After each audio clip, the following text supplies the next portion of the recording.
Olá, maravilhosa! Sejam muito bem maravilhosos, né? Sejam bem-vindos aqui ao meu canal. Essa semana a gente vai fazer algo diferente. Eu comecei um propósito com as minhas lideradas da igreja, da gente fazer alguns dias de devocional juntas, né? Então, hoje começa, eu vou colocar aqui no YouTube, vou compartilhar esse momento com vocês. E serão ali 5 ou 6 dias, eu ainda não sei ao certo, e eu vou postar aqui. Serão vídeos rápidos e pra ir te ajudar no seu dia a dia, tá bom? Compartilha com uma amiga, compartilha com um amigo, compartilha com alguém que ainda não sabe o que é um devocional. E vai ser só essa semana, então aproveita, tá bom? Vai ser rapidinho, então acelera aí para que a gente possa ter esse momento juntos, ok? Então vamos começar. O de hoje tá em 1 Tessalonicenses, capítulo 5, e eu peguei alguns versículos aqui pra gente meditar, tá bom? Vou começar lendo o versículo 9. Porque Deus não nos destinou para a ira, mas para recebermos a salvação por meio de nosso Senhor Jesus Cristo. Gente, irai-vos e não pecai-vos. Difícil, principalmente para quem é sanguínea e colérica, né? Mas muitas vezes a gente tem que engolir muita coisa, a gente tem que ficar quieto pra gente não pecar, né? A ira não foi algo que Deus nos destinou. A gente não foi criado para ficar irado, né? Mas tem aquela parte nossa humana, pecadora. Então ela quer aparecer de vez em quando e de vez em quando a gente consegue controlá-la, né? Os frutos do espírito. 10. Ele morreu por nós para que quer estejamos acordados, né, vivos, quer estejamos dormindo nele, vivamos unidos a ele. Então quer dizer, não importa como você vive a sua vida no presente, estando vivo, ou no futuro. O importante é que você esteja unido a Cristo, né? Unido aos princípios dele, ao que ele acredita, ao que ele ensina, praticando aquilo que a Bíblia nos deixa aqui como mandamento. 11. Por isso, exortem-se e edifiquem-se uns aos outros, como de fato vocês estão fazendo. Então, quer dizer, levando-se em consideração que somos um grupo, se você vê ali que seu irmão, a pessoa ali do seu lado, tá precisando de um tipo de exortação, tá precisando de um tipo de edificação, o que é isso, Tamires? Eu percebo que o meu companheiro ali do lado tá desanimado com a obra. Eu percebo que o meu companheiro ali do lado não tá valorizando a oportunidade de trabalhar na obra. Eu percebo ali que o meu colega do lado, ele tá precisando de uma palavra de edificação, ele tá precisando de uma oração. Quantas vezes, falem pra mim, quantas vezes vocês mandam mensagem pra um irmão aqui do nosso grupo e falam assim: oi fulano, tudo bem? Olha, eu vi que você não foi no ensaio, tá tudo bem? Aconteceu alguma coisa? Olha, eu vi que você não foi no culto, tá tudo bem? Aconteceu alguma coisa? A gente precisa criar esse hábito, porque de verdade, a líder, ela não consegue fazer tudo. E é por isso que nós somos um grupo, né? Eu não consigo ir atrás de todo mundo para saber se tá tudo bem. Um erro meu, mas agenda, tempo, muita coisa para fazer, eu não consigo. Então, assim, criem entre vocês essa amizade, esse dinamismo, esse querer, sabe? De saber se o outro tá bem, de saber se por que não foi no culto, por que não foi no ensaio, por que não tava com a gente, o que aconteceu, né? Não só com as pessoas que ainda fazem parte do nosso grupo, mas com pessoas que já fizeram parte do grupo e saíram por algum motivo, né? Então se exortem uns aos outros em amor, se edifiquem uns aos outros, tá? Agora lhes pedimos, irmãos, que tenham consideração para os que se esforçam no trabalho entre vocês, que os lideram no Senhor e os aconselham. Muitas vezes a gente vê o líder como uma pessoa intocável, né? Não tô falando só de mim, tô falando do pastor, tô falando do presbítero, tô falando da missionária, né? A gente vê como pessoas intocáveis e perfeitas e também pessoas que não têm problemas, né? Então a gente precisa quebrar essa imagem que a gente criou, não sei da onde, de que pessoas que têm cargo dentro da igreja, dentro da obra, são pessoas perfeitas e assim, que não tem nenhum tipo de problema. Imagina, fulano só tem isso que ele faz na igreja para resolver. Então, assim, tem que fazer do melhor jeito. E não é assim, né? As pessoas, elas têm problemas, elas têm família, elas têm o emprego secular delas, elas têm outras demandas, né? Filhos, enfim. Outras demandas que às vezes a gente não enxerga. E aí, muitas vezes, a gente cria uma expectativa em cima desse líder, dessa pessoa, achando que, né? A gente esquece que o pastor tem filhos, a gente esquece que o pastor tem uma esposa, a gente esquece que o pastor tem sogra, tem mãe, né? Não falo só de mim. Então, assim, tenham consideração com quem te lidera, tenha consideração por quem ora por você, né? Por quem apresenta o seu nome nas madrugadas. Tenha consideração por quem te aconselha, por quem pega ali, às vezes, num calinho que dói, te corrige, te exorta, quer mais de você. Por quê? Porque se o líder tá falando que precisa de mais de você, é porque ele tá vendo que você pode dar mais, né?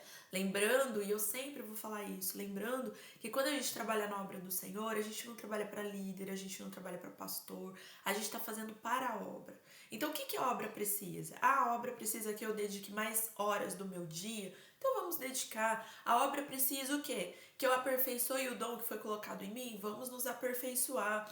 A obra precisa do quê? O que a obra precisa? Muitas vezes a gente fica achando que tá fazendo para Beltrano ou Ciclano. Não, a gente tem que olhar para Deus e falar assim: Deus, o que a sua obra precisa? O que eu posso fazer pela sua obra hoje? Né? A seara é grande, só que os ceifeiros são poucos. As pessoas não querem ter compromisso com a obra. As pessoas querem fazer a obra como se fosse trabalho voluntário. E não é. Fazer a obra é, às vezes, até mais importante do que o seu trabalho voluntário. Porque você está fazendo para Deus. Ontem eu postei um versículo nos meus stories e coloquei no grupo também de louvor, que quando você faz algo, você tem que fazer como se fosse para Deus, independente do que seja. E levando-se em consideração que é para Deus, imagine você falando para Deus as desculpas que você dá para os seus líderes. Imagina? Então, assim, a gente precisa ter essa consideração, a gente precisa se esforçar no trabalho, tá? Na obra do Senhor. Tenham-nos na mais autoestima, com amor, por causa do trabalho deles, né? Se você não dá conta de fazer o seu trabalho sendo liderado, imagina um líder que cuida de várias pessoas, né? Imagina o nosso pastor que cuida de uma igreja. Então, assim, tenha consideração por essas pessoas, porque esse trabalho não é fácil. Se fosse você no lugar do seu líder, talvez você não aguentasse um dia, nem uma semana, né? Vivam em paz uns com os outros. É difícil. A gente tenta, né? Viver em paz com todo mundo.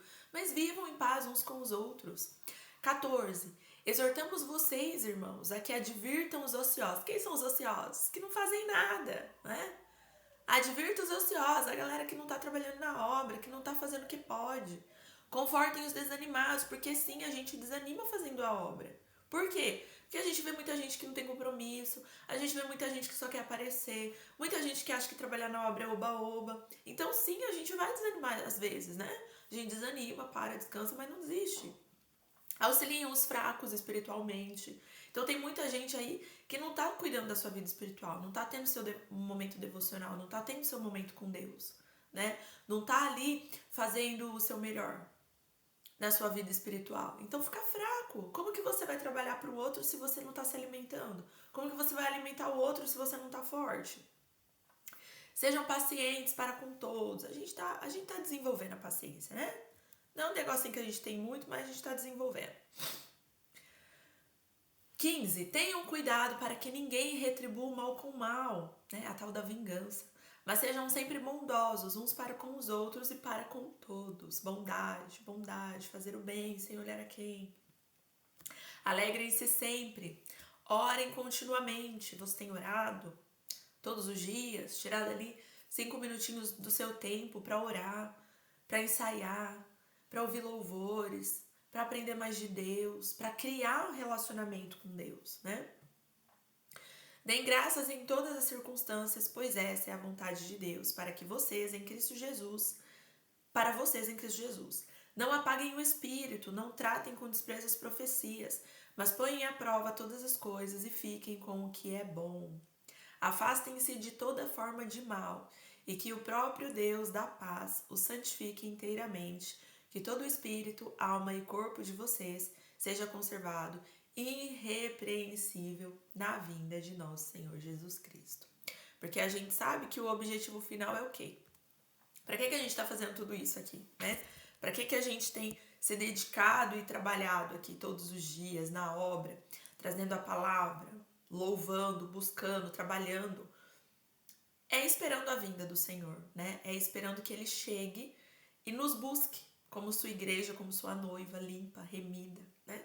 E possamos ali não apenas receber a salvação, mas também os galardões pelas obras que a gente desempenhou aqui na terra, né? Pelas pessoas que a gente ajudou, pela vida que a gente viveu. Então, eu quero encerrar esse nosso momento fazendo uma oração. Peço que você feche aí os seus olhos. Deus, nós te agradecemos por este momento, Pai. Foram ali 10 minutinhos em que nós estivemos na sua presença para aprender um pouco mais de ti, para criar e construir um relacionamento real contigo, Pai. Toma as nossas vidas em tuas mãos, cada pessoa que vai ouvir esse áudio, cada pessoa que vai assistir, que o Senhor coloque as tuas mãos, que o Senhor nos ensine, Pai, a ser aqui esse servo que foi citado no livro de Tessalonicenses, no capítulo 5, que nós possamos tratar os nossos irmãos da melhor maneira possível, que possamos viver em paz com todos, que possamos nos dedicar à tua obra e entender, Pai, que a gente não está fazendo para o nosso líder, a gente não está fazendo para o pastor, a gente não está fazendo para se aparecer, mas nós estamos fazendo, Pai, porque somos teus servos e queremos entregar-te o nosso melhor para honrar o teu coração, para alegrar o Senhor, Pai. Assim como um filho faz de tudo para alegrar o seu pai, nós queremos fazer de tudo para alegrar o teu Espírito Santo, Pai. Em nome de Jesus, nos dê um domingo abençoado, nos guarda, nos protege, entre em cada lar aqui representado, entre em cada casa, protege, livra de todo acidente, de toda enfermidade. Põe as tuas mãos, Pai, para que possamos crescer todos os dias em graça e em conhecimento. Assim nós te agradecemos, Pai, em nome de Jesus. Amanhã eu tô de volta, mais ou menos neste horário, e aí a gente vai ter o nosso segundo dia de devocional e eu vou trazer ali uma palavra para você, mais ou menos de 10 a 15 minutinhos, tá bom? Se você gostou, já curte aqui embaixo, se inscreve. Nosso objetivo agora em 2023 é alcançar 1000 inscritos aqui no nosso canal. Estamos quase na metade e eu conto com você para alcançar esse número, tá bom? Um beijo, a gente se vê amanhã.